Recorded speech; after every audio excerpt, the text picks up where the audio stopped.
Saved them. Otherwise, that'd have been nasty.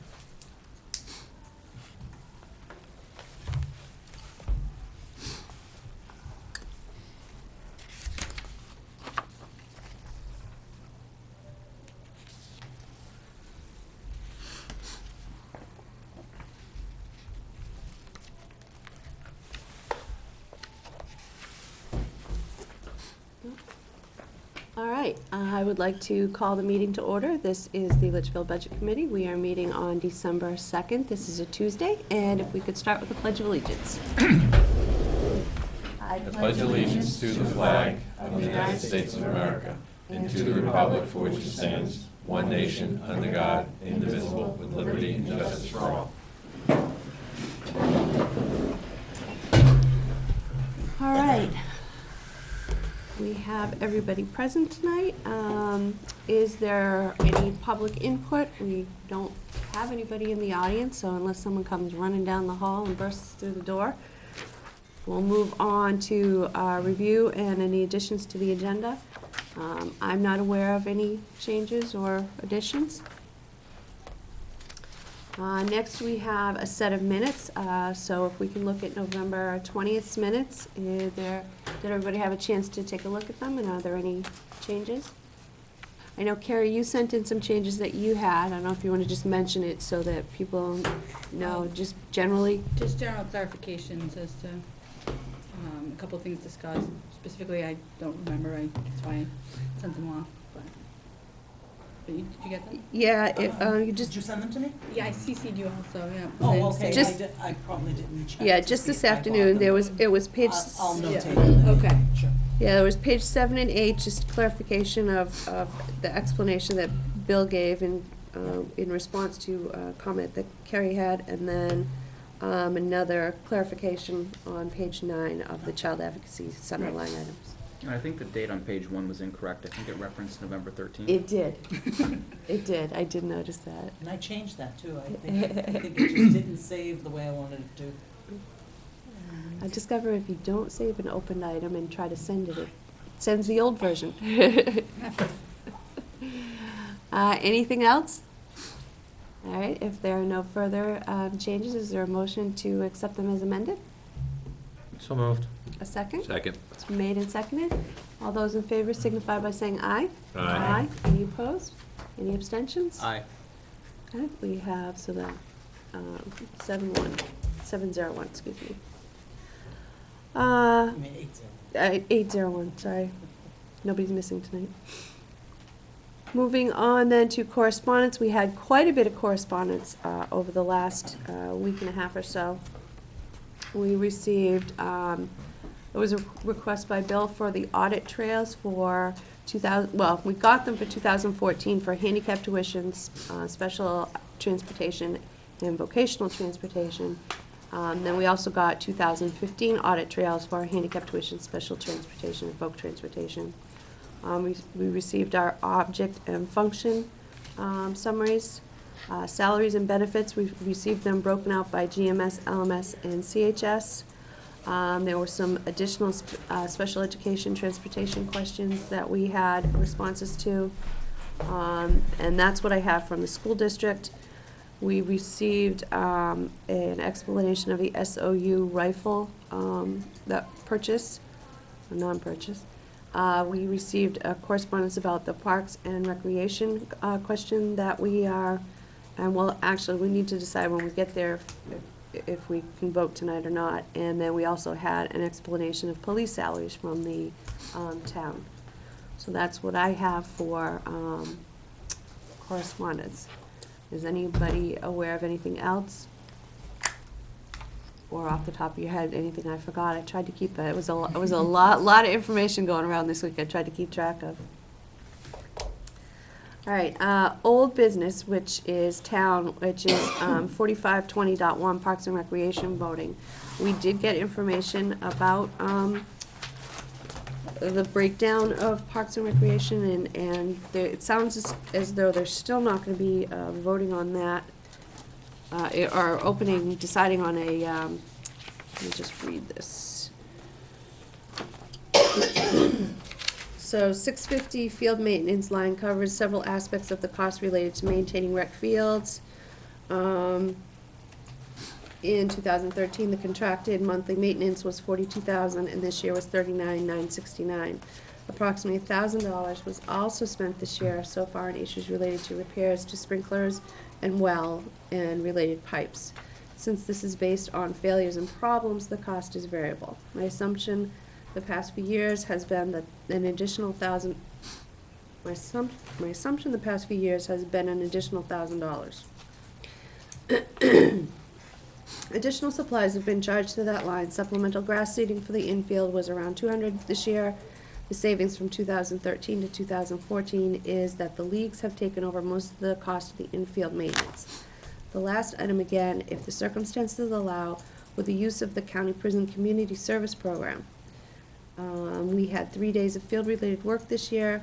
That item is not intentionally budgeted in the field maintenance line, rather we charged it there because we had both work and availability of crews this year. My understanding is that when the rec commission finalizes numbers for 2015, there will be a mowing contract and additional sprinkler maintenance. This is known maintenance, not repairs.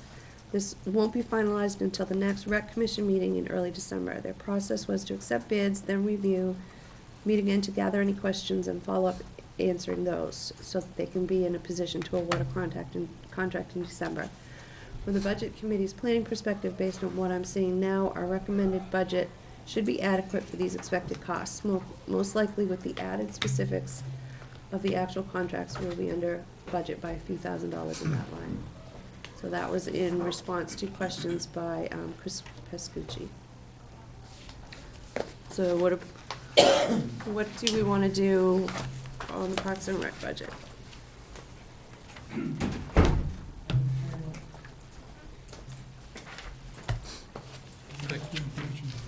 December. What was that? Say, why don't we table it until we get the information? Continue to They're table it? saying They're gonna have it before we make our final votes anyway. All right. Is that fine? Okay. We will again table that. Frank, do we have an estimate? I mean, when should we table it to? So when do they say they expect to have it? Mike, Monday. I was going to say that my guess is they'll vote on it either this week or next week. Yeah. And at that point, then I'll be able to bring it to one of the meetings subsequent to that vote. They also should be aware that some of these contracts include some level of work in terms of repairing sprinkler system. Others of the contract don't, and they're simply mowing, so there's a difference between them that'll have to be looked at. So, hoping that we'll have it by the end of next week. All right. I know on the 11th, you're supposed to be bringing your warrant articles. Would that be a safe bet then if we also just added that as a topic for the 11th? Why, doesn't hurt. Okay.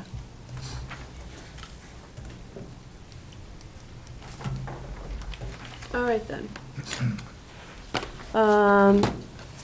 While we're on town, is there anything you want to bring to our attention before we move on? No, there's really not that much happening. As I expressed to the board, the committee, I should say, it provided you with an understanding of the salaries of the police officers, so that's pretty self-explanatory, and if there's any questions, I'm glad to answer them. All right. Moving on then, school business, budget review. We have 3 areas tonight: school board, SAU, and curriculum. So we'll start with school board and turn it over to Brian. I guess I'll just turn it back over to everyone. Well, I think what I would like to have done is just go through briefly what's included in the budgets, even if it's, I know in the past there's been, if it's raised by 1,000 or decreased by 1,000, but I just think a good overview of what are we looking at and why, whatever the cost and whatever the increase, decrease, or no increase. A couple of clarifying questions before we get into it. Mhm. One, on this year's budget, I've noticed that for 2016, it says superintendent recommended budget. Previous years, it said school board recommended budget. What's the difference this year? Well, this year, nothing. That's been the title on all, whether it was the budget managers or mine or the boards.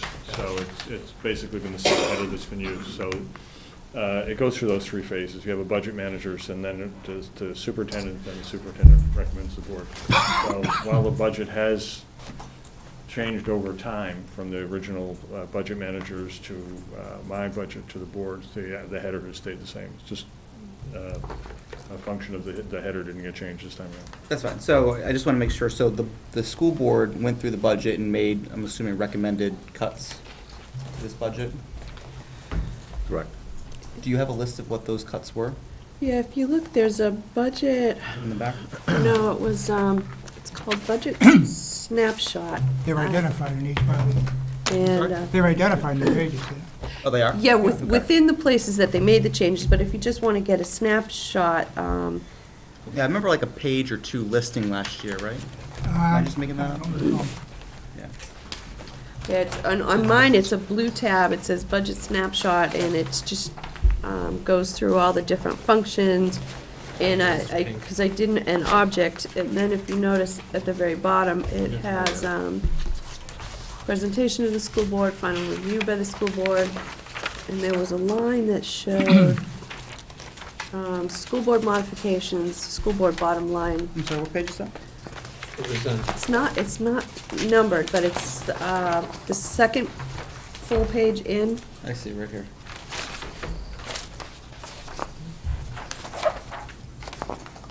And so that was, it looks as though the school board cut approximately $60,000 out, if I'm reading this correctly. The superintendent made reductions of about a little over $200,000. And the BA made cuts also. Well, sent it back as far as the high school. So it's more than 60,000 in cuts.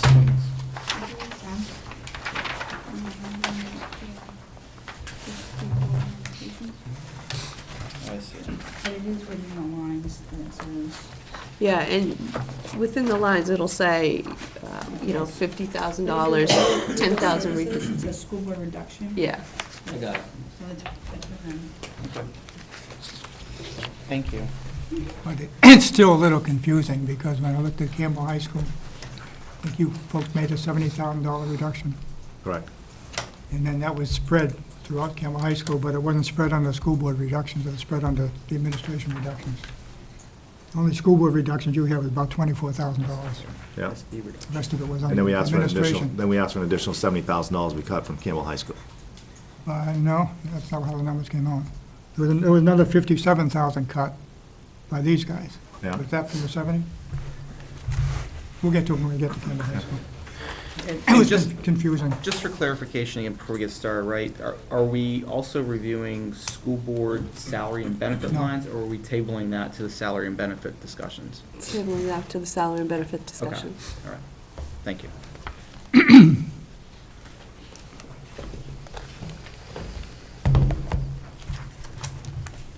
All right, so we want to start with this school board? Yeah.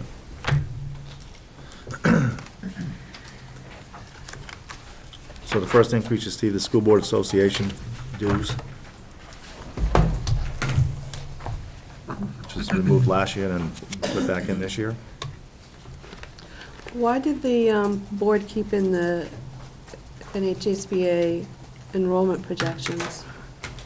Just curious, because I know that you did them this year. Yeah, it's only, the enrollment projections are only available from the School Board Association if you're a member. Mm-hmm.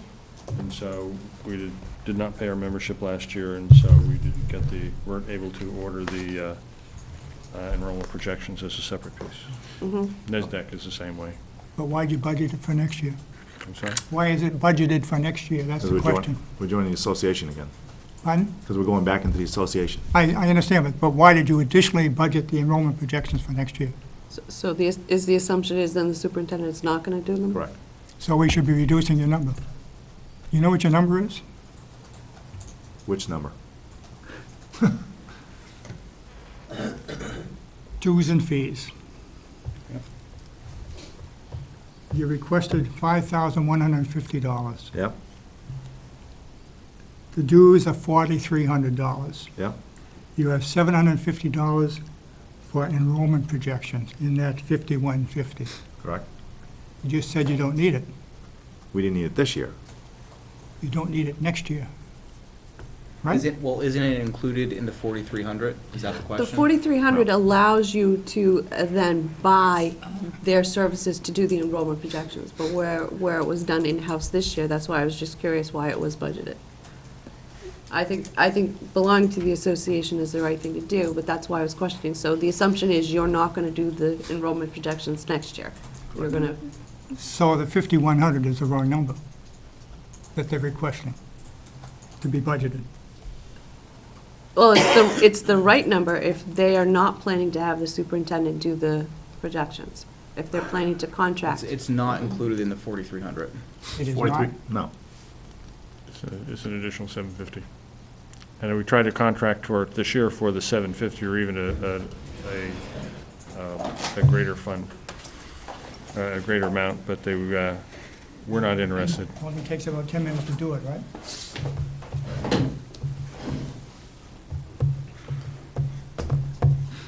All right, While we're waiting, just to pick up on the chair's point, the School Boards Association main function, besides advocating for policy and other things, really is school board development, school board member development, orientation. We have a small board, we have a lot of turnover, and it's a constant process of bringing people in, teaching them how to work as a member of the board,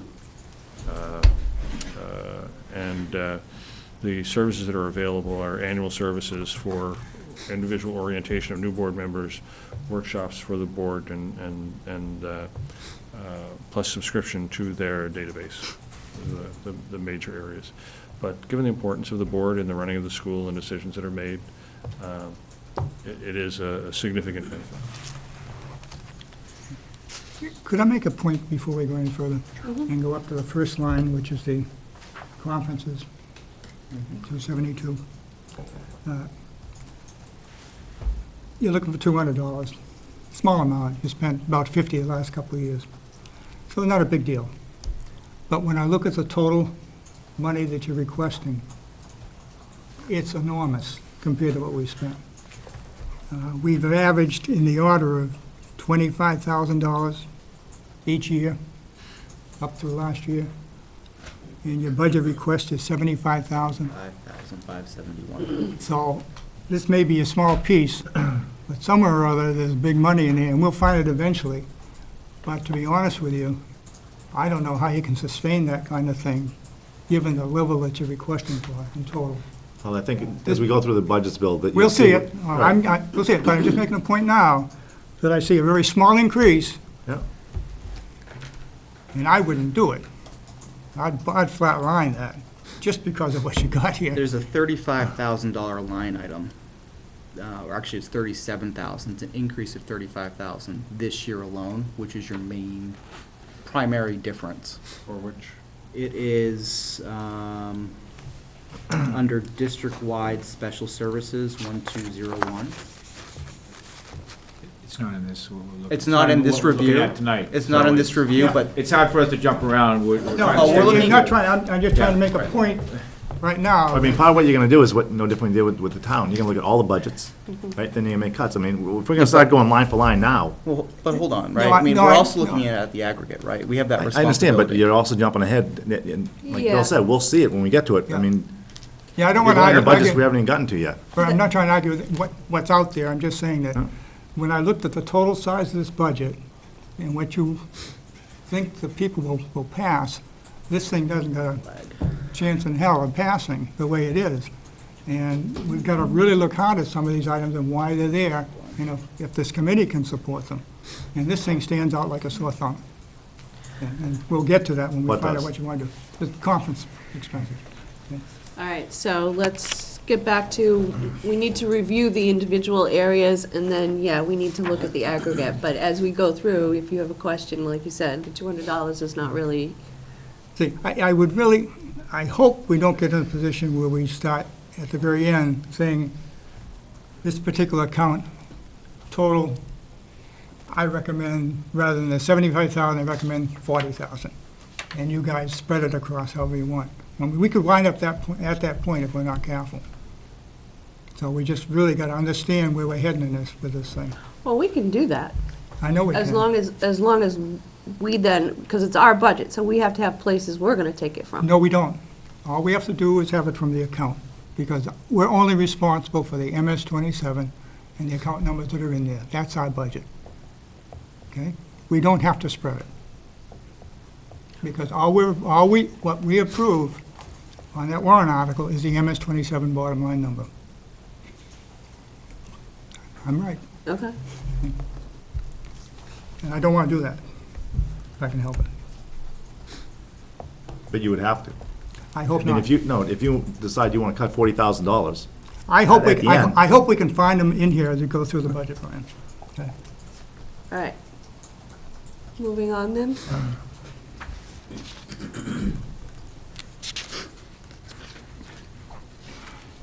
I'm not sure what you want to look at All right, next. anybody have any questions on page 1? Anything that jumps out at them? Aside from conference. Why did the overtime go up? Why is there overtime there? Why did it go up, I said? Where are you looking at? Because on the Next first, page? $1,000, First page. bottom of page 1. Oh, We run $500 or $600 a year, why is it up to 1,000? I don't see it. It's on the next Oh, page. election services, last line on the page. On the next page, on page 2? No, last No. line on the first First page. Way down the bottom. right above- Oh, And then the Blends in. details carry over to page 2. okay. it's a deliberative session on the left. Come on, Chris, ask some questions. It's, I'm reading it. it No, I says, did, I want to know the rationale why it needed to be increased, be doubled of what we normally spend.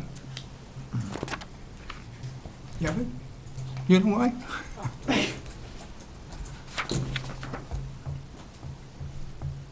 I guess the question is, are we expecting twice as many people to help clean up? it says overtime costs for Yeah, I know. custodial staff covering Campbell High School for district Yeah. deliberative It session. was- Any idea why the average has been $630, $480 over the last 2 years? Any idea why it's 1,000? I don't offhand. Okay. Right. Next page. All right, page 2. Any questions, I had a question about halfway down, audit services, additional bound copies of district financial audit. It seems as though we're putting a lot of things online for people. Is that something that, I know the town report now is, we only have a handful of them that are actually printed, and those are only upon request, I believe it's what is gonna happen. We're obligated, and I think the school is as well, to submit them to the state library and to the archives. State and the archives, and also our banking relationships require a hard copy of our audit Okay. report. And that's not included in what you No. get? No, that's additional. All right. And is the audit an actual contracted price? Is that just a fixed number? It's an actual contract. Okay.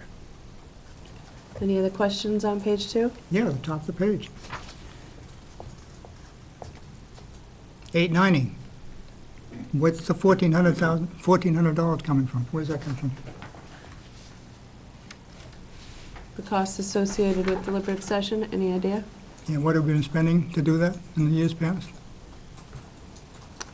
What's listed here is If you're looking for a 1137? breakdown, I'd have to get you a breakdown. Frank, I don't want to break down, because Well, what that's- you're looking for is a guesstimate for next year. Not necessarily, because we spent 1767 in 13 and in our budget in 14. In The average thir- over 4 years 13 is $1,200. I'm sorry? The average over 4 years is $1,200. But you can't average it You per can't year. average, because our expenses go up. What did you spend in? Look at an average trend. Well, I'm just telling you too. I'm sorry. You're doing fine. If you're looking at averages, I wish that we were paying on the average over the past 4 years for the next 4 years from here on out. Our costs go up, and we have to budget for those increased costs. What did we spend in 2013? 2013, 1137? Perhaps I can ask a question that may clarify. Is this related to set up and breakdown for the elections? Part of it is, yeah. So if that's true, how many elections do we have in Depends on the number of 2015? elections you have. You have a Correct. statewide, you have a national election. You're Correct. looking at that as well. In 2014, you spent 1,143? 1,137. Your number here is 1113. 2014. Right. And so, these are peanut increases, I know. I'm just saying that they have 3 elections, I believe, they've got to cover in 2015. They have a town election, they have a state primary, When's the last time we had one? a town election, March. With the 3? I have no idea what the 3 was. I believe there were 3, if I'm not mistaken, or more this year. There were more this This year. year we were down. Was the year, No, because we had We a had a we had a primary. primary, Yeah. and we had a general election, Yep. and we had the March election. so last year we were And so that's, down to 2. and that money would have shown up in the 2014 budget, correct? Actuals. No, it would have been spread over 2013, because their school year goes to June. Yeah. March's election would have been in 2014, but the 2 fall elections would be in the current year that hasn't closed yet. Okay, so we're back, it's been 1,000 over the last 2 years. So I don't know how they get to 1,400. I'm just trying to raise the issue. I don't know whether this is election That's a or global But I'm issue. saying even Plus, with that- Our costs go up for the custodial staff as well. We have increased costs. For audit services, one question that you had just answered was it's a fixed price. If that's the case, how come year after year after year, you've never spent what was budgeted? I can't answer for past years. I can only tell you going forward. Can for we this see the budget. contract? I can't answer for last year. I can tell you going forward that that's the contracted price we got from the auditor. Can the committee receive the contract? Sure. Thank you. Well, it looks as though what they're budgeting is in line what has Mhm. actually been spent. It looks like the last couple of years have been estimates, and this is actually closer to what Yeah. has been spent. Yeah, I think it's a little high, but it's the point that was raised was, right, that it's a contracted price. So again, the question is, what, hasn't it always been a contracted price? Is it a contracted hourly price, and do they go under the hours? Maybe that's it, I It's a, don't full- know. it's a, No. it's, It's a project. It's a flat project. rate. It's a project quote. town's paying about 18,000, I can tell you that. Anything else under page 2? Did you say the town's paying 18,000 and we're paying $18,000 for the school?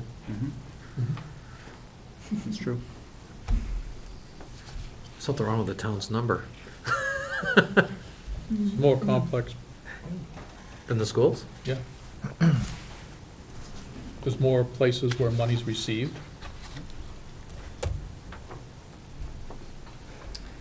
I'd love to reduce it, but All right, if there's nothing else, no other questions for the school board, moving on to SAU.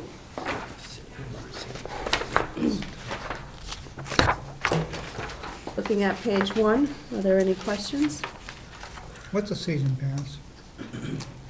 Season passes, New Hampshire School Administrators Association offers a series of workshops across the year. Season pass reduces the seat. If you sent somebody to every one of those PD sessions, the cost would be X. So you get it at 85% of the going rate. Where's the national conference this year? Do we know? San Diego.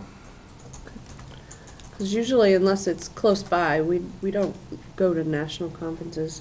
I think it's in your contract, right? Is it?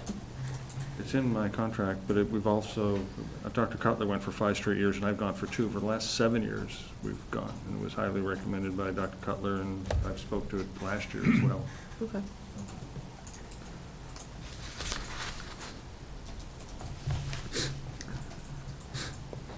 Postage, looks like we use less than what we budget for. Is there going to be any change this year? Is that actual stamps plus including the, no, I'm sorry, the rental fee is a fixed price, I'm assuming, and then the 2,700 is for the actual postage charge? That's for the meter. Yeah, for the postage meter. Okay. And similar to the conversation we had on conferences, right? And this is just an observation. I'm not looking to get into a debate tonight, right? But travel, again, is significantly higher, looking at the aggregate. And I haven't, it's spread out over all the accounts. There's not one specific area like there is under conferences. So I think for travel as a whole, if we're gonna do, or really look at the lines, then we need to be careful on the 580 lines and make recommendations on each of the 580s that we see. Yeah, last year, we spent 33,000. 358. And request in total is 47,000. And last year, we went through this exercise and basically said, where were we for the last 2 or 3 years? Right. And then said, well, okay, we'll take an aggregate on average. If one person's conference is further away, it probably averages out, one is probably cheaper. And we established a number based on, I think, my first year here. So we've done it before. We can take a look again this year as well. And the school board did take a reduction there. Yeah. All right, moving on to page 2.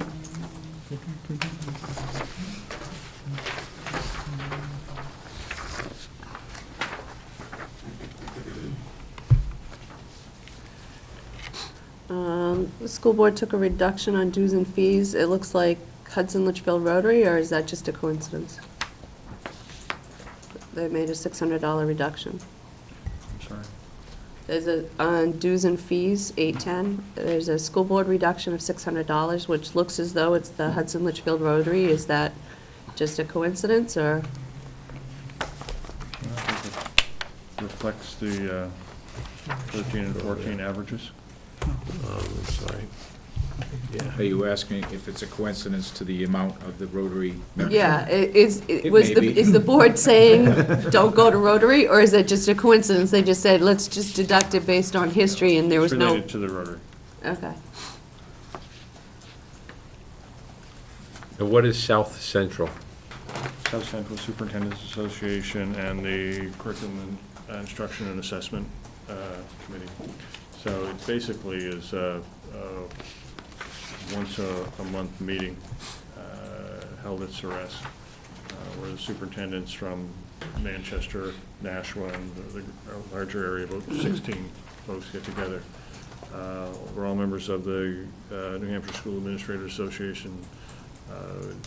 There's a chair, who happens this year to be me, set an agenda as part of the subset of the state organization to look at critical issues. So, for example, the budget memo that I sent out, or so the agenda that I sent out today, that will meet in December 19th, has to do with Smarter Balance Assessment Corporation, where we, with our testing, where are schools in terms of readiness, deal with local hot topic issues, but also the more strategic pieces. The last meeting, we looked at how people are responding to the changes in the school calendar, and how are we trying to find ways to make sure that we maintain the instructional time within the new regulations. Typically, we'll have a guest come in for specific things this month. Dr. Scott Manty from the Department of Education, who's in charge of assessment, will be in to talk about resources related to Smarter Balance, scheduling of it, how to maximize the use of your time, get the testing done with results that hopefully are accurate, without impacting instructional time as much as we might otherwise do. So in terms of PD, being able to work and talk collaboratively with the colleagues about what they're dealing with in Nashua, Merrimack, Londonderry, Hudson, what's trending is very helpful.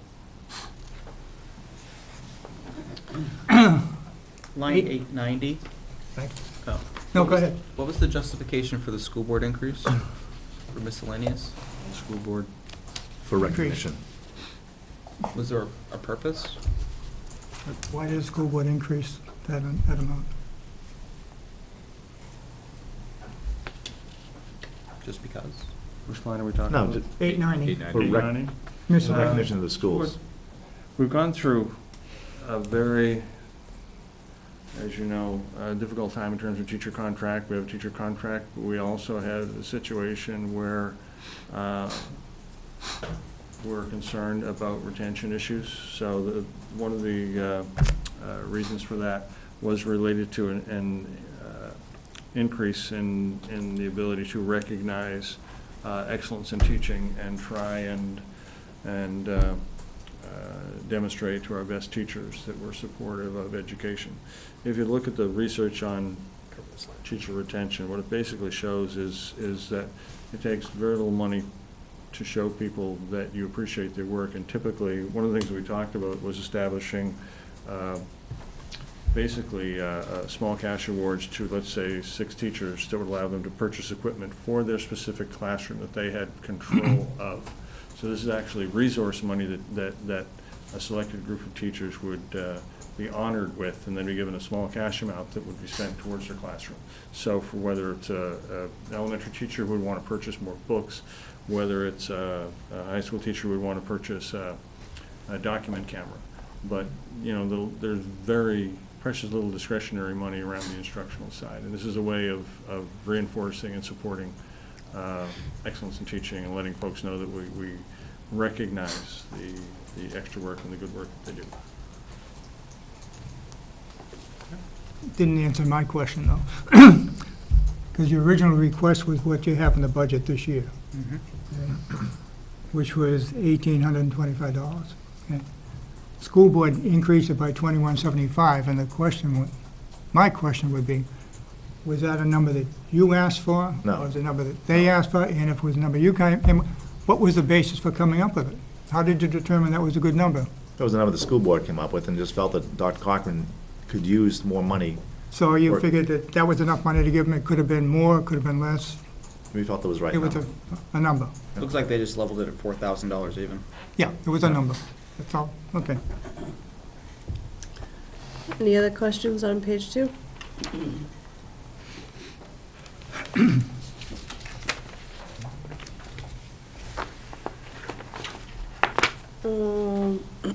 Business office, which is the next section, because we go back to page 1, apparently. Any questions on page 1 of the business finance office? Line 610, supplies. Line 610, which What do you- you have, you're jumping to page 2? I'm sorry. No, No. one. No, it's Page page one. one, yeah. Yeah. Oh, at the top, I'm sorry. Yep. What's JMLC district-wide safety committee supplies for that? We have it's called the Joint Management Loss Committee. We're required as a public school district insured by Primex to have this committee. It's basically comprised of members from the management administration as well as staff members. And this committee meets quarterly, required to meet quarterly, and report out to the administration. Basically, it looks at, it takes a looks at incidents that have been reported, accident reports, things like slips and falls and injuries, student-related injuries, staff-related injuries. Looks at the whole scheme of things, what's going on in the district, and it makes recommendations back to the administration as to what we can do to make it a safer environment. So these are supplies that we use. It could be some of the equipment that's in use around here. It's a committee that, again, it's required by the RSA, does a lot of work, and it's all volunteer. And So- clearly, it's a necessity. So I'm just wondering, because it looks like no money's been spent for supplies in the past. Is that accurate? Very little has been spent, but we need to spend some money. There's been some areas that we have lacked supplies. The committee has basically been working kind of on a shoestring, and it really does need some money and some effort put forth there. Then go back up to the next line, which is 272. That's, what is that? Yeah, what are the conferences that 12 members are going to go to? This is a recommendation that came out of this committee that a lot of them lack some of the specific knowledge. For instance, to give you an example, some of the chemicals that are used by the custodial staff here, the district, we've been making an attempt to go green over the years, and the Joint Management Loss Committee knows very little, if anything, about it. And some of them have suggested that strategically we look at, we're made up of 12 members. And we're constantly rotating in new members, because people will say, I've served for a couple of years, and I really need a higher knowledge level to sit on this committee on certain areas. And so what their recommendation was that we actually put a line in the budget so that we could send some of these volunteers, the people that sit on this committee, to some specific training in specific areas that we look at. Who puts on that training? Primex, basically would be Primex. My recollection is Primex training was free. Not all of it. Yeah, not all of it. Some of it would be put on by vendors as well, that's just what you pay for. Just say, most vendors will come in and give you training on their products at no charge. It's not just product training, it's safety training, it's. That's, well, usually product training involves the safe handling of the wood material, whatever it is. So we're gonna wait until the next budget year to do this? Mhm. We're not doing it this year. We're not doing it this year. This came out as a recommendation of the joint management. And the recommendation is to send all 12 members next year? Right. And how are the numbers derived? Did you actually receive a quote from Primex? We looked at some training that they'd be interested in going to, we just took a cost estimate of that. Some of the training's more expensive, some of it's less, some of it's free. There is some free training out there. Yeah, I could tell, you can gain a lot of knowledge from free training, and me being in that industry, I do know the vendors that sell the products do provide free training, and that's safety and product, and they are ongoing. There's no doubt you could spend money, you could go to something that would cost something, but maybe since you're saying there's been no training, maybe taking advantage of the free training. Well, we do take advantage of the free training, but typically that's for the users. Yeah. Like Primex will come in, the vendors come in with the chemicals, they'll train the custodial staff, but not necessarily this group of 12 that meet on a quarterly basis. This would need to be off time and their time going to these training sessions. The vendors do come in, we constantly have them come in, but again, the end users, the food service staff constantly being trained by safety. Primex comes in and does a food handling safety training, but again, it's for the end user, it's not for these people. This is a higher level committee meeting. So that's just a new conference cost on that account, basically what we're saying. And as we've gone through so far, we see small increases on every conference account. There's nothing wrong with training. I think if you Well, look- when it gets up to $75,000, Cindy, I think there's an issue there. I think it should be noted too, this committee, this district, we have one of the lowest workers' comp rates in Primex. And part of it is due to the involvement of this particular committee that does look at the highest incidents that we have in the district are slips and falls. And this committee does a lot of work. Michelle serves as our recording person on that, and she'll tell you that we look at these incident reports very carefully, and we make recommendations. We go out, we buy some of the supplies we're talking about in this line. Might be if we need some extra rubber mats that aren't in the budget, that we as a safety committee can actually make those recommendations, possibly go out and spend some of that money to make those, put those things in place to keep our workers' comp claim rates down. So it's money well spent in the area of workers' comp and injuries and incidents in the district. Any other questions on page 1?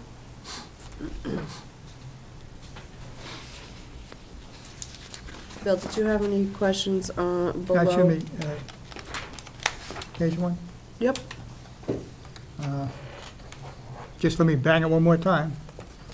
Account 272 is an increase to 5,185.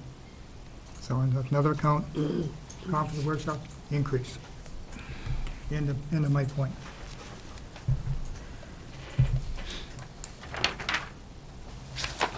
On page 2, Mm-hmm. Yep, page 2. can you just walk us through 446 software lease and the justification for the increase? Justification for the increase is vendor increase. They've averaged around anywhere between a 3% and a 4%. And they're also looking at an enhancement to the current software that will cost. It's not a no charge back to the district. So there is going to be an enhancement to the software if the district so chooses to purchase that. They're estimating somewhere between a 3% and 4%. I mean, I say a one-time cost upgrade, $10,000. And that pretty much is the difference between the proposed budget and this current year. Correct. Okay. So this is something that we're electing to do, not required. Well, it's not required, but if we want the accounting software to do what we'd like it to do going forward with the enhancements, sure, we'd have to spend that money if we want to keep it at the current version. We can not spend the money. That's unusual in today's world. Most of the time, the support fee that you pay, which is that percentage, includes the enhancement. Usually, once you buy it, you get the enhancements for nothing. I'll pass that along to SunGuard. Yeah.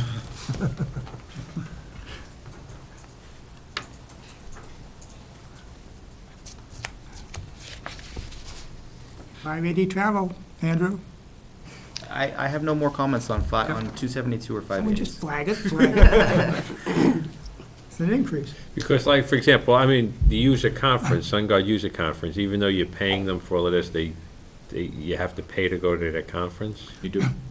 Well, and this is different. This is if you had to take a flight or if you get mileage reimbursement, so that's what these are. I'm just looking at the variability. 2013 was 3,400, 2014 was 1,900. So it depends on where these conferences are. Just by example, this year's conference was in Baltimore. Mhm. It's a lot cheaper to go and attend Baltimore than it will be next year, which is in California. But that's what the difference is, travel versus the conference itself. Anything else on page 2? Yeah. 734, what's that all about? We have placed in the budget the opportunity for the district to go electronic with its timesheets. Right now, we have a manual. Anybody that is not on salary, I can't give you the exact number of employees, but I believe it's around 60. We have to process timesheets once a week for all 60 employees, and it's not that they're all on a standard schedule. We could have substitute teachers, we could have paraeducators working different schedules. This is actually an integrated hardware, software package that would integrate directly with our current accounting system, so that, actually this was one of the vendors that presented at the SunGuard conference. They actually are the preferred vendor. It would give us the ability to take your proximity card, which all of our staff have, and just swipe it on entry to the building, and that would actually clock them in.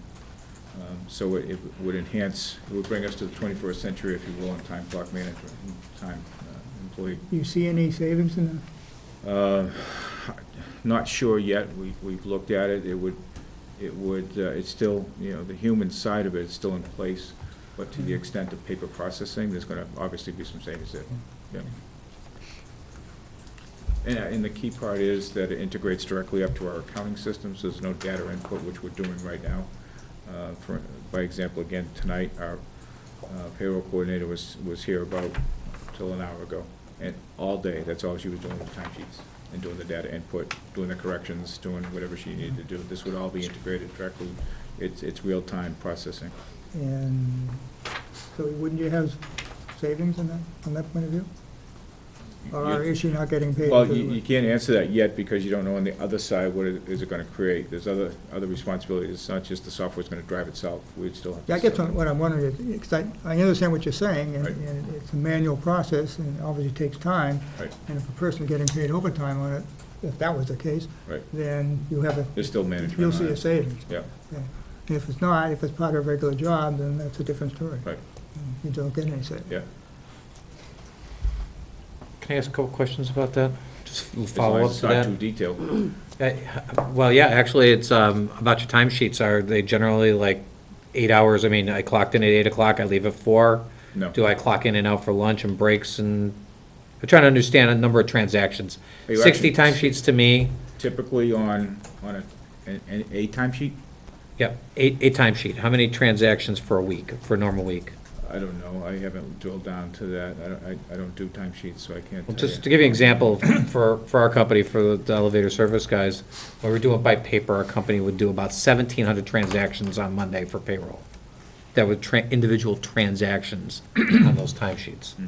So I was just trying to get a scope for 60 I people. don't think we'd have Was that it many. 5 times 60, number of transactions, or was it, do you clock in You at typically 8, have leave at an 11? an out for lunch, and in for lunch, and an out for. So you are tracking that right now, clocking in and out for We have lunches? to, and- right, for the new health insurance guidelines, we have to track everyone's time. That's another justification for looking at electronic time cards, is because before, districts, not necessarily Litchfield, but districts would just simply take 8 hours, 8 hours, 8 hours. They wouldn't- That's what I'm trying to find out. Yeah. What are you doing? With Is with it the- PPACR, it's, and the requirements under PPACR, on the guidelines for health insurance and affordable care, we have to track, even coaching now. We have to track a coach's time card coming in. So it's no longer, they just coach, get a stipend, that's it. Now we have to know what days they were here, what time they're coming in, what time they're leaving. We have to track all of that. Okay. There's a lot more. So that's what I was trying to find, Yeah, so, okay. just trying to figure out what does that represent? Yeah, it represents a fair number of transactions per day, and then again, with Affordable Care Act, it's gonna require us to be more precise on the ins and outs of clocking in and out. All right, anything else on page 2? Page 3, basically just a summary of above. Good to see the school's paid off. Yep. 15-year bond. And just a note on that, you'll see the Budget Committee the school board is being presented with their revenue projections tomorrow night, so you will get them via email from Michelle on Thursday morning, Bill. And the good news there is in fiscal year 2016, we will still receive building aid of approximately $166,000. So we're reducing down to zero the obligation, but yet we'll still receive some, the district will still generate some revenue there. Good news, good news.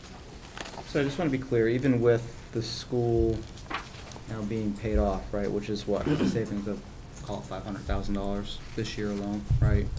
Our budget is still increasing $800,000, which is really a $1.3 million increase. Right? Yes. And if we look at actual expenses, based upon what you spent last year to what you're proposing this year, it's already at $1.4 million increase. Taking this into account, the school payoff, it's at $2 million increase. Part of it, salaries. Part of it's $1 million of it's salaries. Pretty No, quick. I'm just in the contract, as part of that, Yeah, right. which wasn't $1 million. Salaries and benefits take up a fair chunk of that, yeah. Health insurance, we're scheduled in a 7.5% increase to our health insurance alone.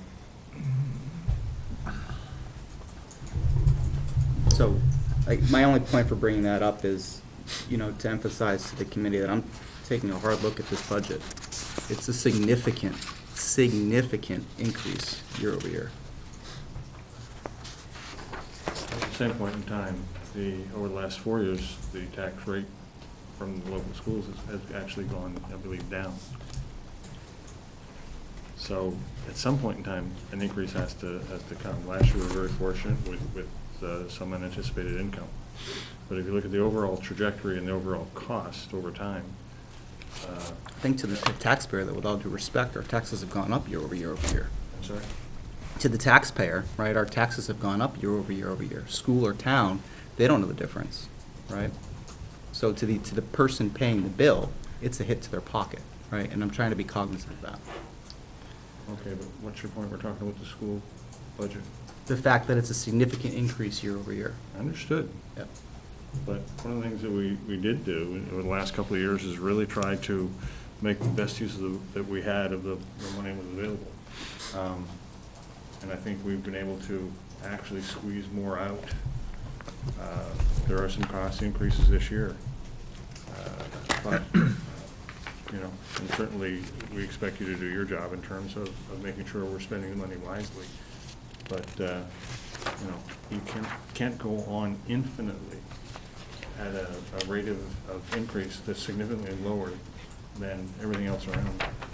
There is a limit to it. Because we're talking about it, right, and just one final point, I'm sorry if you have No, something to yeah, say. because when you're done, I'm in no rush. No, have you calculated what the default budget will be for the year? No. No. Okay. obviously, the contract's gonna go in there, so that'll raise Oh, by a huge amount. understood, right, I mean, historically, right, just looking at the last couple of years, right, if the default budget's significantly lower, the operating budget probably won't pass. That's just my assumption, I don't know that for a fact. So, you know, what happens in that event? You don't have to answer that question, just things I'm thinking through as I look at this. I'm assuming it's a rhetorical question. It kinda is, yeah. See, and I was going through these, and it forced me to think way back, and so another piece of the puzzle is the number of students, and we do have to look at where we've been the few years, and if you go back sometimes in the 10 years ago, 8 years ago, the budgets on an annual basis did go up $1 million, $1.5 million. One year was almost $2 million, but that was doing it year after year after year. And every year, there might have been 50 or 60 more students, and the budget was going up about $1 million. Now, the past 4 years or so, the budgets have really stayed almost level, and the student count has either stayed level or dropped. And there has been some sacrifice on certain maintenance items, and, we know where there's been, and like Dr. Cochran said, you're trying to try and do more with less at times in certain of these lines, and because it's what you had. But I'm trying to determine, and I don't know what the number is. What is the number? What is the per student number? What is the number, the dollar amount it takes to operate a building? And I don't know what that number is, because we're seeing now, let's assume the budget needs to be $1 million more. I'm just saying. Is next year gonna, the year after, another million? Because student count's dropping, what, 50, 60, 70 kids a year? So, 30, I think, last year. now budgets, the past were going up like this, and students were going like this, and students were going down, but budgets were staying. Now budgets are going up, students are going down. I'm trying to determine, there's a number. But a drop of 30 students, 50 students isn't going to impact your budget the way you're thinking. Because just technology alone, I mean, we're so far behind as a district, and that's where you'll see some of these monies as we get into it. I mean, technology alone is, if you want to make a comparison to 10 years ago, what you're spending on technology compared to what you can spend today. And I actually probably have not know enough about technology to debate that point, and so I'm not going to argue it. And you might be right, and I know we are behind on certain things. I agree. And it may or may not be true that 30 or 50 students a year could impact the budget. Like, would it lower it? I don't know, but what's causing it to raise? Is it solely because of technology? But also the argument was, 8 years ago, when we had 30 or 40 more students, it said, well, the budget's going up $1 million because we got 30 or 40 more students. So a layman might say, well, if it's going to go down 30 or 40, wouldn't it go down $1 million? Clearly, it doesn't. But it's a question I'm asking to educate myself. I want to know what the number is. I think as we go through the budget, you'll see where some of those increases come from. You said, you brought up maintenance. Some of the things we kind of put aside. There were a lot of things that put aside, and you'll see that. I mean, things from air ducts that have never been cleaned in this high school. Yeah, I want to, when we get to that, And we're talking, chat about that too. and you'll start looking at equipment. I mean, things are getting old. And No, yeah. I've heard all of you say before that you have to take care of your buildings. I mean, I that's the town's biggest assets, is the buildings. agree. I agree. I absolutely agree. So my question had to do with not necessarily this budget in front of us today. It's more, I got 2 more years here, so I'm thinking next year and the year after, and I'm trying to balance in my mind, is the trend going to change? At some point, are we going to get caught up to where we're supposed to be, technology and building? And if we are, what is that number, and when is that point? Well, I don't think you need that number right now. Well, that's what I To think get ahead. caught up, yeah, we're behind. And I think way back, and I'm trying to think a little bit ahead, too. Actually, the technology budget that's proposed is not bad. That's not where the money is. No, I'm not saying that's where it all is. That's not where That's the some of it. increase is. Yeah, it's only an increase of about, what, $28,000, That's and not what 30 it of it is, is a Your proposed repairs and new phone maintenance, system. repairs and maintenance is probably up at least 100,000, if more, if not more than that, over what we, excuse me, it's up over $200,000 of what we spent last year. That's where a big piece of it is. Salaries and benefits, salaries alone are a big piece, and we'll take a whack at that when we get to it, I'm sure. Transportation is a real problem, okay, a real issue. I know you guys are doing something along that line, but that's a major, major increase. So The point being, and I agree 100%, Andrew, you know, budgets have to increase. No, I mean, I accept that. The question is, does it have to increase the magnitude that's proposed here? Because I do, my first reaction when I saw this was, oh, this is a completely different budget this year than we've been seeing for the last couple of years. It has not had the kind of same approach on it, okay, that the last couple of years had. And that, to me, I looked and I almost said, I'm not gonna make any change at all, let it go to the voters, then we'll go to default. That's what it's gonna be. But there's so much in here, the increase is such that I think is completely unreasonable. Bill, I think some of the increases you see in there are simply due to the fact that over the last several years, that those expenses weren't made. And we keep falling further behind, and now we need to start doing some of those expenses. Yeah, I didn't, you know, I've looked through this, and I see things in there, and the question I always ask myself is, do you really have to do it next year? How much can you really afford to spend? Okay, and if you spent $200,000 in repairs and maintenance last year, and you want to spend $500,000 next year, I have to ask myself, is that a reasonable increase, regardless of what you have there? Or can some of those things be done on a more progressive basis? Okay. We'll see that as we go along. And just in terms of student costs, I haven't looked recently to see what it is, but you can look on the state Department of Education website, and you can see the cost per student for the state average, and you can see all the towns surrounding us and all across the state. So if you want to get an idea of where we stand in terms of our cost per student, that's a good place to start. It's usually between $1,500 and $2,000 below the state average. At $2,000 apiece, that would be a decrease of $3 million a year across our budget. So it's not as though we're above the state average or near the top. We're, significantly below the state average. The other piece in this bill, to some extent, I have to take responsibility for, because the little blip in my contract, that month period, was during the time that I would normally have spent more time on the budget and asking a lot of the questions with the budget managers. But given that it was a 15-16 budget in a year that I wasn't going to be here, I felt that it would be somewhat inappropriate to do that.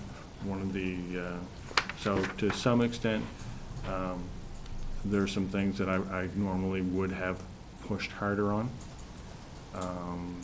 but given the situation, I was quite hands-off this year.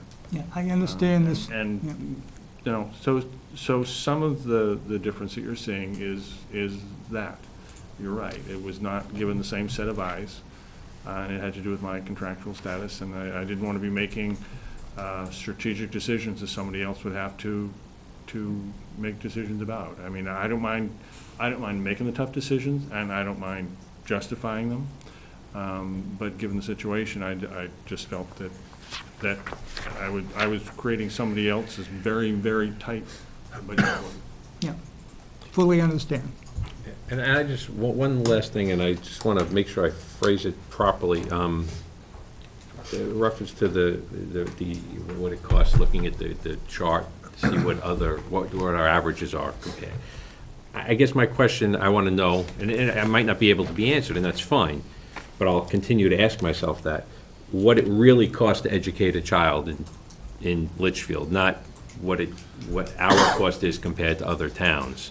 So, because all of those towns might not be the real numbers. They could, we could pick. Oh, none of them are the real number, Right. because they're all different. That's what I mean. So, in other words, I mean, the numbers in other towns are just, maybe there's school boards and budget committees that just feel like spending money, and voters that feel like saying yes, and it's not really needed to educate the kids. So, like I said, it might not be able to be answered, but I just want to try and learn in my head, or at least justify in my own mind, what does it cost to educate a child to the highest quality standard?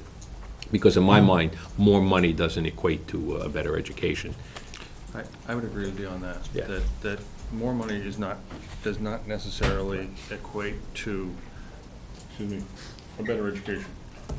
It has to be applied thoughtfully. You can pour an awful lot of money for very little benefit in terms of student learning, and you could take a fraction of that money and put it somewhere else and get a measurable difference. And I think we've done a decent job of that. Great. Maybe even a good job if you look at what's happened in terms of high school results, especially in math and reading and writing.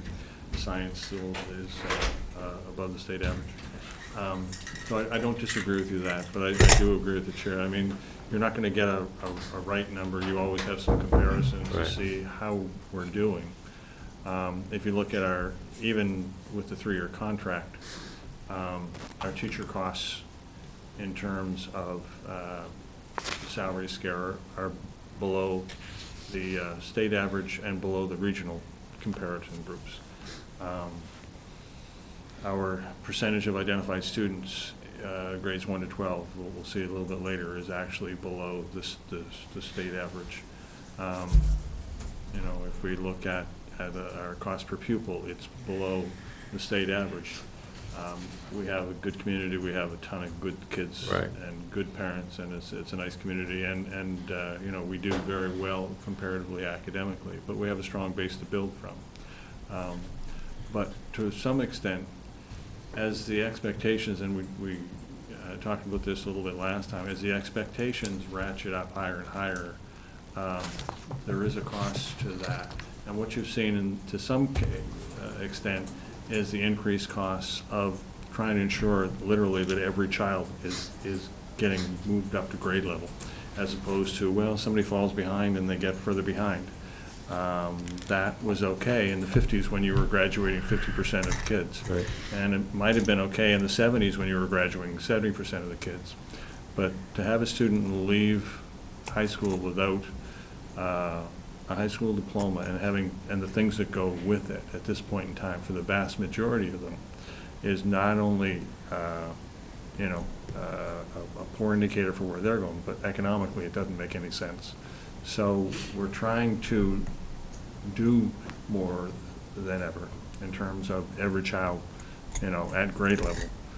We know it's an impossible goal, but we know also that there are some small amounts of money that can make a significant difference. But with that becomes, we need to get better. I mean, our PD money in those conferences and the things when we bring in somebody to work with our special ed teachers, as we did in August, and we will again in March. And that money is like our R&D money. I mean, the challenge for school districts isn't to do more with less. The challenge that we face is essentially, we need to get better at getting better. So it's not just a matter of maintaining, but we have to try and get more efficient and effective with what we do across the board. That's where the PD comes in. That's where the conferences come in. Are we using, you know, the best amount of resources? I mean, Peoples and I were talking earlier about bang for the buck. You go for higher end technology that you have more control of, or do you try and balance off? And a decision on that can save $10,000, $20,000, $40,000 in a given year. And $3,000 for a conference to find that out, or to bring somebody in to get that advice, is money well spent. Quite honestly, most people aren't doing it very well. We're not where we'd like to be, but I think we're asking a lot of the right questions, and we're making pretty good decisions. We've gotten the results that we have with less than average funds and with lower than average teacher salaries. You know, this budget is not where I would like it to be.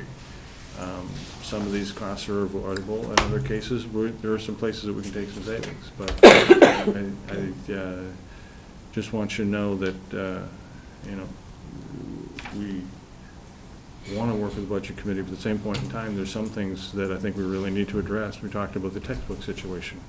You know, we really, I mean, I was going through the spreadsheet today that I've asked the schools to actually do an inventory, and the middle school facts text on, you know, raising teens in today's world was published in the 80s.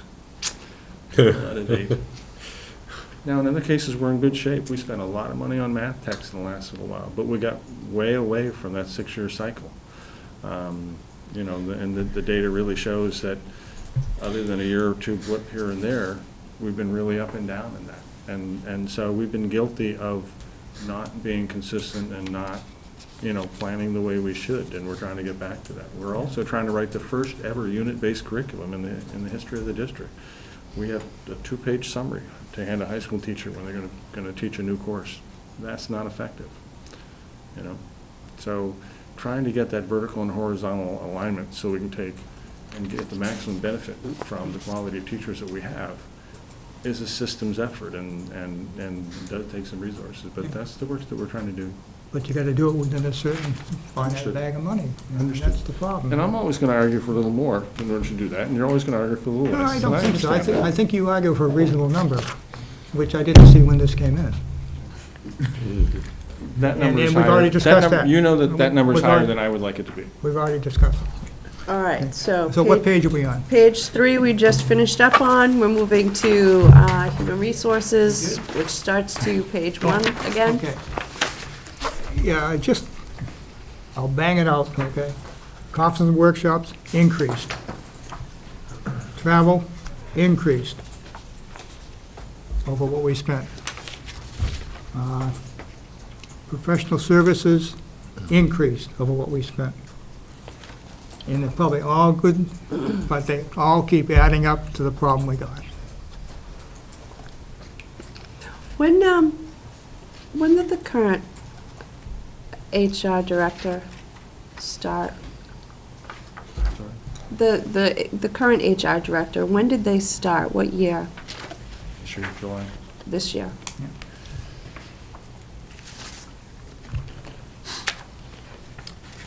Any other questions on page 1?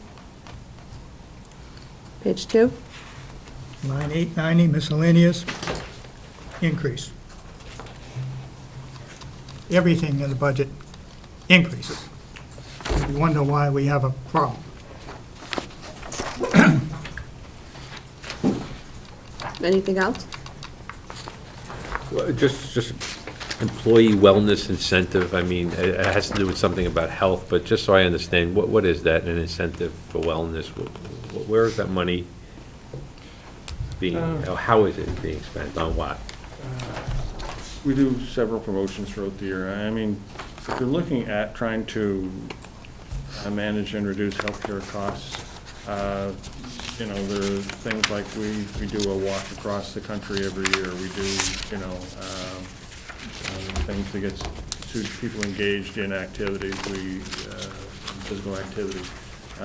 We get them to get their flu shots, and so those are typically small things that we do as prizes or draws to try and you know, motivate them to be doing the things that we know that we should all be doing to try and look after our health. So it's the plaque, they'll get a plaque, as this, so, stuff like that. It might be a $10 Dunkin' Donuts gift card, which may not be the wrong incentive, so I probably should. They don't get Dunkin' Donuts gift cards, I can attest to that. I was just looking at Michelle going, no, they're not getting Dunkin' Donuts gift cards. No. Hilda would never do that. She looks at it. Okay. All right. That completes the SAU. We're going to move on to curriculum. And the curriculum director is not able to be with us tonight, so our esteemed superintendent is going to do his best to explain as we go through, but she's going to try to be here on Thursday, so if we have any questions that can't be answered, hopefully that we can have them answered on Thursday. So, Just make a general comment if I may. I think it's been made before, but just to reiterate, a lot of the 640, 641, which is textbook replacement or textbook new purchases, used to be throughout the entire budget in different locations. The high school had those, the middle school, the elementary school. The school board had made a strategic decision to place all of that budgetary fund, the appropriations for 2016, under the direction of the curriculum director, so that all purchases made, for instance, by example, say the high school is going to purchase some new textbooks in their language department, it would filter through the director of curriculum, so that the budget amounts or appropriations are in this budget that you're reviewing here tonight. So some lines you may say, for instance, on the textbook replacement 640, it was zero and it went to 80,000. Well, that's an aggregate of where it used to be throughout the entire district. It's all being placed in one. I don't agree with you. I don't agree with you either. Thank you. Well, I see it all You go over through this line by budget. line, you have textbook replacements in every budget, Yeah. okay? it didn't replace it entirely. And That's not what I said. yeah, about $30,000 worth. Right. More than that. 40,000? There's 140,000 in the budget, total. Okay. So that's 60,000. In the, Yeah, I left my notes. in the 640 and 641 lines? Uh-huh. No, just stay on the 640 line alone. Okay? If that's the difference. Okay. And my recollection was about $30,000 or $40,000 in the individual schools. 10,000, Yeah, it's 6,000 here. 125,000 change. To be fair, Okay. he warned you. Yeah, so. And Yeah. you got the snapshot. Oh, agree. He warned you that. But if it's all here, then why are we seeing it elsewhere too? And I'm a little confused, because when we have our 6-year cycle for for curriculum review and textbook replacement, that was that wasn't under textbook replacement. That was separate. So I'm a little confused. Textbook replacement was the kid who lost their textbook, they paid $20 to the office, and next year, No, a new book up. I don't think that's accurate, actually. Textbook replacement would go into the high school or the middle school fund. And that money would go as unanticipated revenue. into the general fund. Yeah. It couldn't go to the general fund because it's unanticipated, unless you're gonna project it, and I don't think we did. The 640, since I've been here, the 640 and 641 has been used. Schools have been doing different things with it, so we're trying to pull this in to oversee it a little bit better. First, we're having purchases that were being made without approval of the per committee. And so there's several reasons for pulling it in together. One is to make sure that we're actually doing our due diligence and following the 6-year cycle. Another is that Julie actually is Dr. Heon, is very good at negotiating very good deals on textbooks. And the third is, so we've got the PERC approval, we've got the ability to negotiate. In fact, that we're actually being able to monitor in a central way whether or not we're implementing and moving towards our 6-year plan. And the schools are doing very different things. Something that one school is putting in the 640 line, somebody else is putting in the 641 line. There didn't appear to be any consistency across the 3 schools, or in some cases across one school, from the social studies department to the English department. The only thing really that we did from about 2009 on was not purchase a whole lot of text, because we're waiting for textbooks to be produced that would be aligned with the Common Core. If you think of the reading, of the text complexity and the reading difficulty of the change from the New Hampshire standards to the Common Core standards at the grade 9 level, that's a reading level difference of about 1 entire grade. So to purchase textbooks during that point in time, you'd be purchasing textbooks that would almost immediately be not have an appropriate reading level. So we I went through I understand that, and that to me is part of the 6-year cycle, and that's what we've done. We're gonna revamp our English curriculum, we're gonna buy new textbooks, and we would see that chunk of money. But the replacement textbooks, that's not where that was. That was, you have 120 science textbooks, at the end of the year, 5 got lost, you replace those 5. That's what the textbook replacement money was. That's why I'm confused as to what it is now. Well, that's not what it's been since I've been here. And I'm assuming that Mr. Martin was doing what was done the year before. So this line now has, when we revamp a curriculum, this is where we're gonna see the textbook purchases here, in the I 640. believe that we're looking at 641 as being, the question becomes, what do you do with whole-scale replacements? So is 641 should be for new whole-scale adoptions. So we're creating a new course. Yep. 640, we were using in different ways. So is that when we replaced an entire new set of biology textbooks with new biology textbooks? Nope. It's not what it's been. It's been simply those 5 books that got lost, and you replace those 5 books. Which makes sense, textbook replacement. Replacement. Yeah. And that's why it's always been a small amount, because on average, between Well, the but 3 you say schools. that's the way it's always been. That's not the way it's been in the last 2 years. I haven't been on the school board in the last 2 years. I know.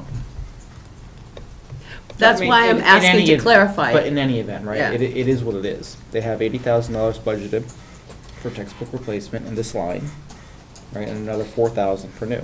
And that's what I'm trying to understand, the 80,000 for textbook replacement, this is curriculum-based, it's not simply filling in, So the 640 here, $80,000, is replacement of texts that would be in the same course. So quite honestly, we'll have to wait for Dr. Heon to be here and answer your question. so for example, you gave an example of home ec in the middle school, the book is from the 1980s. Is that what you're considering textbook replacement? If we've got all those 1980 books, we're gonna check them and bring some new books in, is that textbook replacement? Right now, that would be under 640. 641 would be, we're offering a new math course that didn't exist before, Okay, right? okay, now I'm beginning to understand it. It's a very different way than it's been done. Yeah. Very agree. different, okay. I would say 5 to 6 years ago, there was the sort of consistency that we're looking to get back to. But like I say, people were putting different purchases in different ways. And because it was, and it wasn't a matter of budget process as much as it was purchasing process. And so what we have to do is get back so that all 3 schools are on the same page, and we're interpreting those budget codes in the same way. Well, all 3 schools have money in the budget for textbook replacement, which I think is the type that Cindy was talking about, 5 books, that type of thing. That's what it is. Yeah. If we were doing a major textbook replacement in the past, we would still put it in the school budget, but we would identify it as $40,000 for these, okay? So now what you're saying is you're gonna do that kind of replacement on the curriculum, Yes. and you want $80,000 for it to do it with. You wanna spend $80,000 on it. Yes, I mean, there is a, if we went back, we actually changed this process partway through budget. It was originally in the school budgets, but the problem was we're having procurements occur that didn't align with PERC approval Right. and so on. I have no problem with So- that, because it looks like what you've done is you've kept within the school budgets that miscellaneous replacement money. The miscellaneous replacement of 5 missing books is what Which stayed adds up in the to- schools, 640. Yeah. Okay. But entire sets of textbooks are in the district, Right. 640. And so within the school 640, we're talking about $50,000 worth of textbook about- replacement within the school 640, okay? Which is pretty consistent with what it's been. Year over year. Okay? And you want another $80,000 for massive textbook replacement. Yes, when we're doing an entire And- course, so and- there's a new social And typically, studies. when a request like that comes to the budget committee, we're told what you want to spend that money on. Not that, oh, I think $80,000 is a good number. I couldn't support this without understanding what you want to do. No, we have that, and Dr. Heon should be able to. Okay. It'd be nice to see it in writing. All right, so textbook replacement is our big question that Dr. Heon needs to really walk us through, because that's something we're all a little struggling with. I mean, we spent that kind of money in the past for textbook replacement, I'm not questioning that.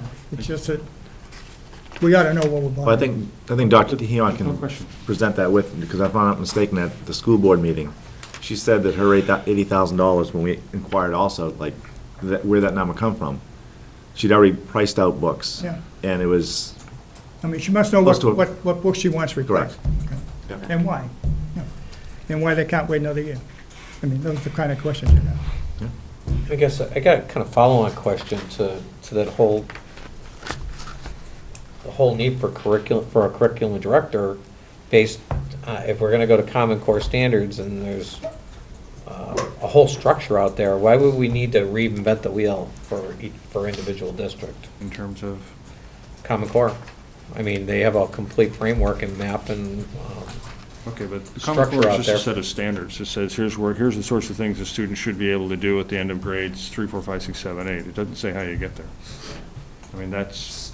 but you what I'm need- saying is someone must have invented it must have already done a curriculum plan for this. So you're kind of reinventing the wheel, right? You want to follow a government curriculum? I don't. We're gonna follow we're gonna be following Common Core, Cindy. I don't think we have a whole lot of choice. Common Core is, yeah, a standard to achieve. How we get there and if we go above and beyond it is our own choice. What I'm saying is, I'm sure it's just like every other professional service out there that you can buy a package of it now. And I don't want someone else's canned package. Okay. There's a price, there's an efficiency cost to pay in a state where there's no district-wide, or no statewide curriculum. I mean, there's some very good things about local control, but one of the downsides of local control is you don't have as much capacity. In other places, if you have a mandated large district system, then every district has a math curriculum person and an English curriculum person and a social studies curriculum person, a science curriculum person, and we don't. And we have the same amount of curriculum to write as Manchester and Nashua, who have multiple people. We have one position at .8, which is why it's difficult. I mean, Manchester and Nashua are behind in their curriculum writing, and they have 4 to 5 times as much resources, and we have just as much curriculum to write as they do. So, to some extent, I agree with your rationale. We're doing it over and over again. It's very inefficient. In a district this size, to have to write the same amount of curriculum, in essence, that a state writes, and to repeat it 80-some times across the state isn't especially effective. The nice thing about Common Core is that when you had the New Hampshire standards, nobody wrote to the New Hampshire standards. The publishing industry writes for the California standards, the Texas standards, the Florida standards, the New York standards, and they don't overlap nicely, so you end up with an 800-page textbook, and 40% of it you probably don't want. But if they sell 3 books in New Hampshire, that's nice, because they're either going to make it or break it in the big states. So now at least we have the same standards as everybody else, so people are now writing to our standards. So, you know, that's beneficial that it will align, and to some extent, competition should result in lower costs. And I think there's been some indication of that, at least in the math area. Costs have not continued to increase. They've appeared to have leveled out a little bit. Okay, and to answer your question, Cindy, I'm merely trying to get to the point that it is very inefficient for each district to write their own curriculum, especially when you got 1,500 students and you're doing the same thing you're doing for Nashua. How many students? Nashua's probably about 11,000 now, a little less. Yeah. It's a lot of cost to bear for a small body of students. Anything else on page 1?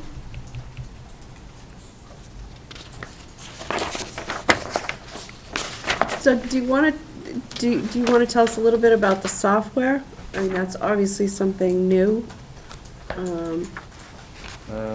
MAP NWEA is, we've been doing, as you know, for probably over a decade. Yeah. The rates are relatively flat. AimsWeb, Dr. Heon actually was able to negotiate a decrease in price from NWEA, and we're able to scrape a little money together to pilot AimsWeb this year. This is specifically used for progress monitoring in reading and math, mostly grades 2 through 5, 2 through 7. And it allows a very quick turnaround on an ad hoc basis for special education students who are receiving intensive tutoring to determine whether or not, in fact, the trajectory has changed.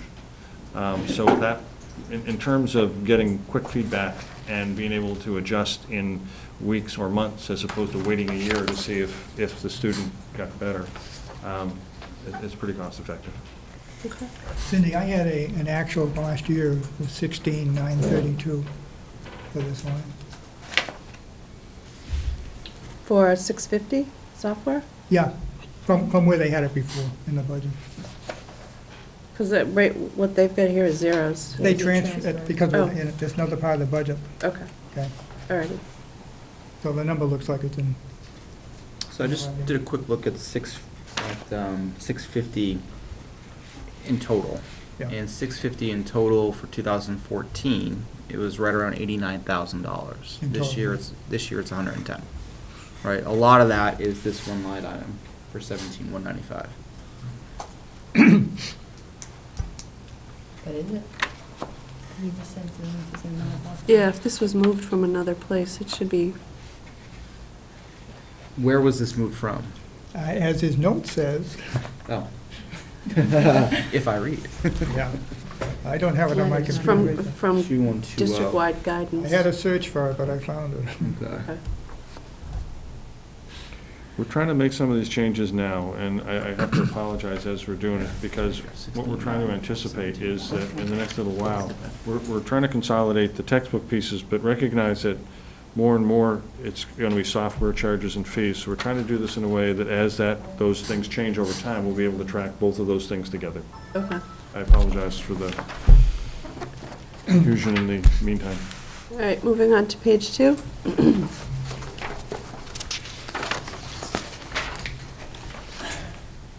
Course reimbursement, non-union, 270. 270 is course reimbursement. It's in administrative contracts to support them in graduate work, typically. So it would be coursework towards a master's degree. That line was $40,000 annually at one point in time, and it was significantly underspent, and the board has made, I think, Non-union? appropriate reductions. We're looking on page 2, and course reimburses non-union, Yeah. 270. 40,000? It was 3 or 4 years ago.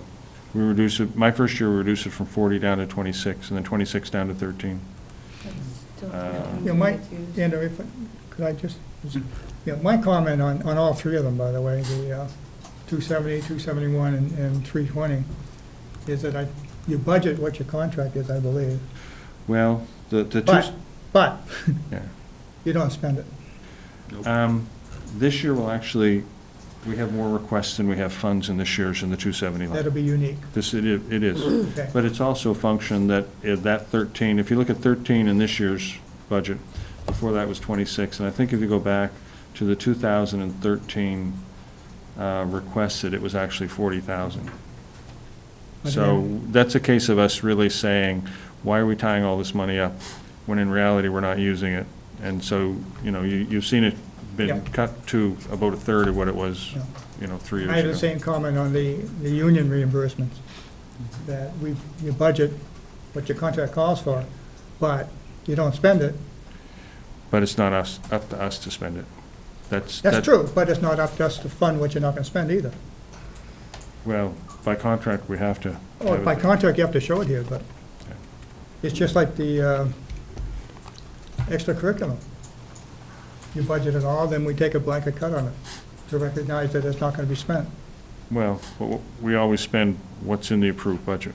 We budget it, per the contract, we have to put a certain amount of money in the Yeah. original budget, and then we pull it out. And then we're within a couple $1,000s on that every year. And it's difficult, because some of the stipends are, Yeah, no, $2,000, I so it's a understand partial that, but position. I'm just making the point that we have budgeted year after year what's in the contract, and year after year, it gets underspent. Okay? So just so you know where my head's at, right, 270, 271, again, not specifically looking at this one line, but across the budgets, it's $11,000 high. And then also, it's the same comment on 320 and 321, it's $11,000 high across the budget. Yeah, I think we're saying the same thing. Yeah. And then the only question is, what's the problem, if we want to make. Is there truly a need that justifies it? Justifies the increase? Right. Well, I'm saying is, what they have to put in for the contract is legitimate, but what they spend is not what they put in for the contract. Yep. And somehow or other, if we want to do it, we have to find some way to take that into account, if we want to. I mean, quite honestly, the 270 line in there, the course reimbursement non-union for administrators, we already have more requests than we can fund this year. Right. And part of that is, we have some younger administrators who need to work on more advanced degrees, and at the same point in time, we would be significantly spent if we'd left the 26,000 or the 40,000 that was there before that. So I think this is a case of us trying to fulfill our obligation, but recognize that most years, we didn't spend that much, so we lowered the amount down, so that we weren't tying that money up. in the case with the 271, we verified with the union at the start of the fiscal year that we have met the obligation of the contract and the amount of budget for 271. So But we- again, Yeah, I understand your it's a- point, it's a bottom line we have to budget. put it in by the contract, otherwise we'd be subject to them filing agreements. Any other questions on page 2? Moving on to page 3.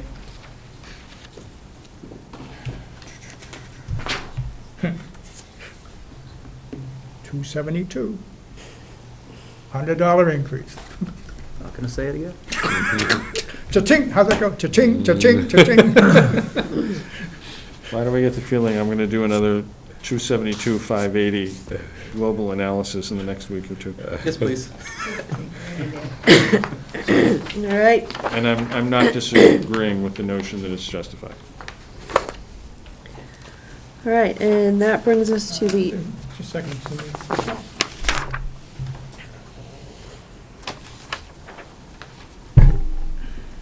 The line 320, the in-district professional development, $4,000.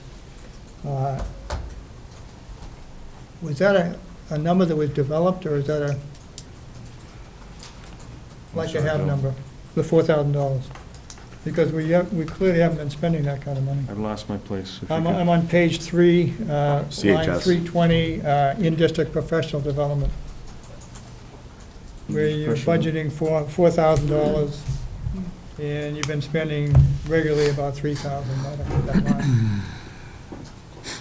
Yeah, spent 3. What we've run into in that case is specifically curriculum development, which is the writing.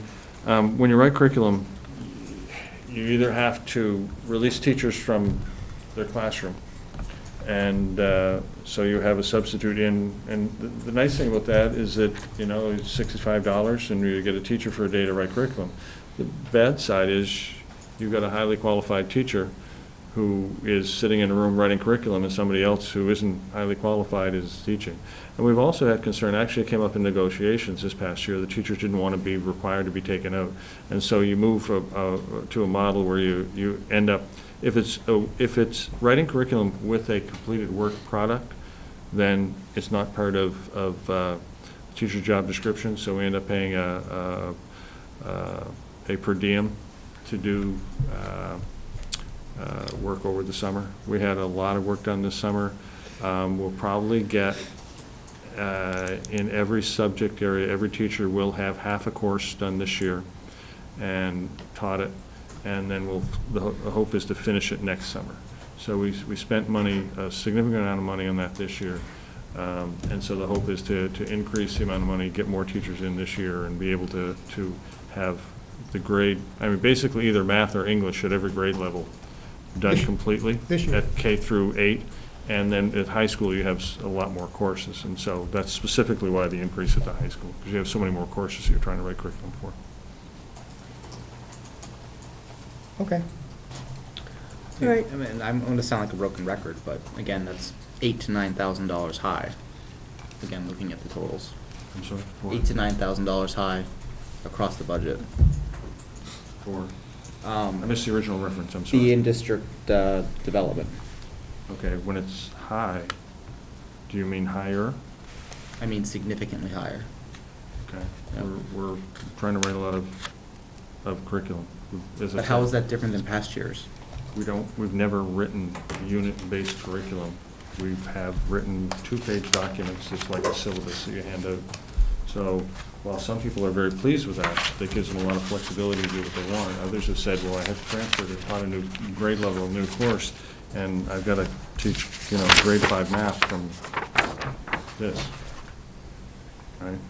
It's not the most effective way. So if we're looking at horizontal and vertical alignment of our instruction, it takes time and it takes resources. And if you don't have well-written curriculum, then you end up going by the textbook. And as you said, there's issues with going directly by the textbook, because it's not necessary, I mean, nobody writes a perfect textbook. That's literally, why it's an increase.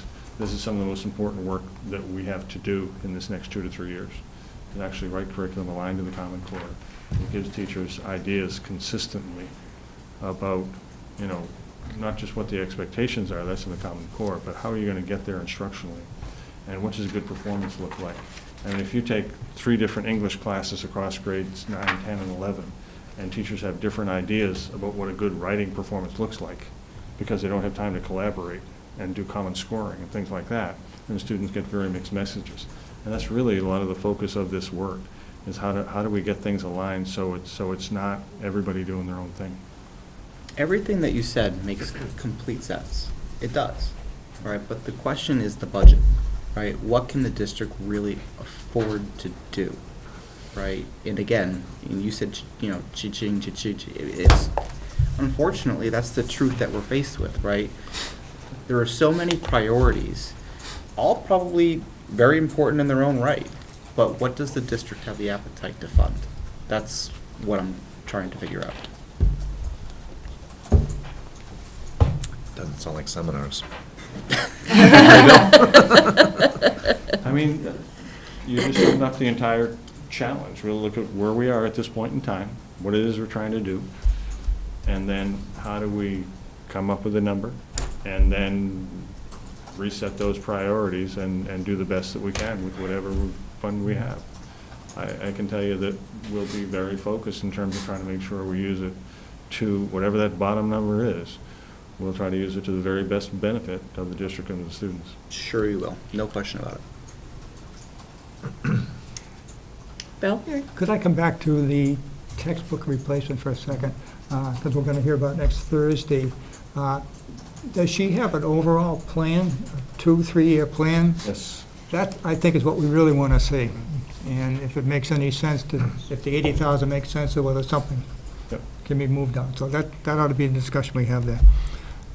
Can I go off on a couple other subjects now? With the school. We're done with reviewing of the budget, so yeah, if you want to. You mentioned revenues, and so we'll see the revenues when? Your revenue projection? Thursday morning. Thursday, okay, Thursday. Somebody asked about default. Do you have a time frame when you're going to have a default number? Probably within the next 2 weeks. Okay, it'd be good to see that, so we know just how serious we have. Last one is, I think we had asked for the year-to-date numbers on the budget. Right? You get those after every presentation to the school on a monthly basis. Let me be careful now. I'm not looking for a business manager's review. You don't need to be careful, Bill, I just need to know what you're asking for. Say again? I just need to know what you're, a year-to-date? I don't believe I was asked for a year-to-date. Yeah. I didn't receive it. I asked for the budget Yep, as of the end of the month, last month. right. They didn't get the request? I don't know. I didn't see that. Okay, It was- what we really should see, is a printout of file on the computer, of the 50-page, whatever it is, of the school budget with the actuals. Isn't that what you get every month? Yeah? We eventually get that when you write out your business Every report. month? Yeah. And that usually comes in later on. In this case, because we're going to start voting, I would really like to see where we stand right now, this year. That's fine, you make that request and we'll be more than happy to provide that information to you. I know where the request was made. It was discussed during the meeting, so It wasn't at the meeting, I sent you an email on it. asking if we were getting our, No, I specifically asked for that. And you said, well, they're pretty busy, I'm not sure they can make it or not. okay. If you want to forward that to me, I'll give you an up-to-date as of when I received that request, so that would, I think That'd be super. Bill would be very happy to see that, that wouldn't even be Okay. at the end of the month. So, Bill, are you You looking, send it to me. so are you looking for year-to-date, today's December 2nd, are you looking for? Hey, the best we can get year-to-date is fine. You know, I Okay. don't know how they have it, so. Well, we're gonna meet on Thursday, we're gonna meet on next Tuesday, we're gonna meet on the following Wow. Thursday, so give me a As of date. today. As Yeah, of fine. today, Yeah. okay. Yeah. Yep, For you, Bill? for the whole group. No, I mean, because it's Bill asking, I will do that. Okay. You could send me an email. I Yes. appreciate it. And I will respond to your email. I know you want one too, Andrew, and a few other people here, I think, would like to see it. Okay, yep. Okay. And I have a couple of other outstanding ones, but I'll hold off on those. All right, anything else for school business? Thank you very, yep. I just want to know who the quiet person in the corner is. I don't think I've met her before. Oh, oh my goodness, this is Carrie. This is, No, I was just being facetious about this being quiet. I've never known her to be quiet before. yeah, Carrie's the newest member. She's on our building and grounds committees, and we actually speak relatively often. So I've never seen her. It's a lot to She's very absorb. vocal with me and lets me know exactly where things stand. Cindy? Maybe it's better not tonight. We're still all on board. The salaries next Thursday? Salaries are next Thursday, yep. This Thursday. This coming This Thursday. Thursday, the 4th, yes. Okay. Yep, salaries and benefits are on for Thursday.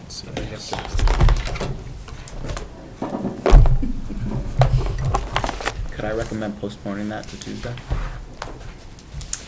Well, we can take it up with the committee. I know Andrew's not gonna be able to make Thursday's meeting.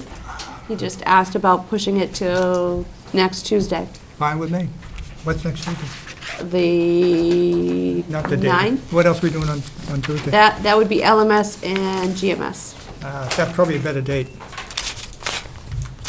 All right. Brian, if we push salaries and benefits instead of this Thursday, we want to push them off to the following Tuesday. Is it just GMS and LMS we have on that day? That is just GMS and LMS that we have scheduled for that Might date. be easier than doing it with CHS. Actually, it is.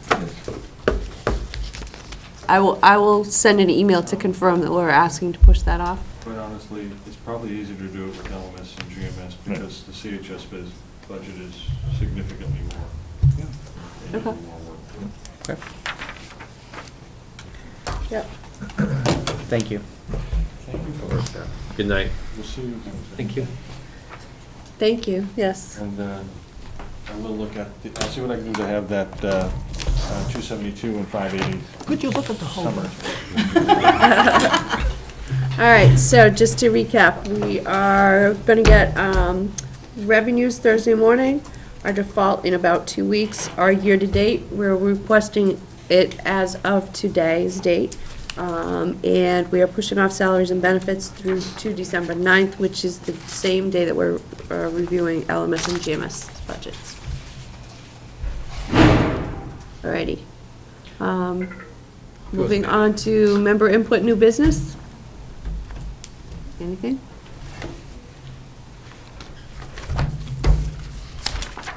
Okay. Public input. Is there anybody who's gonna come through the door for public input? Seeing nobody running down the hall, is there a motion to adjourn? Make a motion to adjourn. Second. Made and seconded. All those in favor signify by saying aye. Aye. Any opposed? We are adjourned until this Thursday at 7 o'clock. Good night.